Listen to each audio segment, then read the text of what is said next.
বিশ্ব জলাতঙ্ক দিবস পালিত হলো দিনহাটায়। দিনহাটা ২ নম্বর ব্লকের দক্ষিণ কিসামত ১০ গ্রাম এনপি বিদ্যালয়ে শনিবার এই দিনটি পালন করা হয়। বিশ্ব জলাতঙ্ক দিবস উপলক্ষে এদিন স্কুলের ছাত্রছাত্রীদের সংশ্লিষ্ট বিষয় নিয়ে আলোচনা ছড়াও নানাভাবে সচেতন করা হয়। এদিন স্কুল শুরু হলে ছাত্রছাত্রীদের নিয়ে সেমিনারে জলাতঙ্কের বিভিন্ন দিক তুলে ধরেন বিদ্যালয়ের প্রধান শিক্ষক সৈকত সরকার। তিনি এই বিষয়ে কি জানিয়েছেন শোনাবো। পালন করা হয় সমগ্র বিশ্বব্যাপী। আমরা বিদ্যালয়ে সকলকে নিয়ে আমরা এই দিনটিকে সকলে মিলে আজকে আমরা পালন করছি।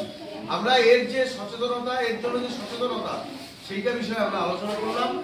আমরা আগামী দিনে জানবো বা এটা আমরা চেষ্টা করব যেন আগামী দিনে জলাতঙ্ক নামক যে জিনিসটা ছিল সেই জিনিসটা কিন্তু এখন আমরা দেখতে পাই না। হয় কি? আমরা এখন পুকুর কামড় দিলে আমাদের চিকিৎসা ব্যবস্থা এতটাই উন্নত হয়েছে যে আমরা কিন্তু সেই জায়গাটাতে আগে 14টা ইনজেকশন ছিল, এখন কিন্তু ধীরে ধীরে ইনজেকশনটা অনেক কমে এসছে, তাই তো? সুতরাং সেই জিনিসগুলো চিকিৎসা বিজ্ঞানের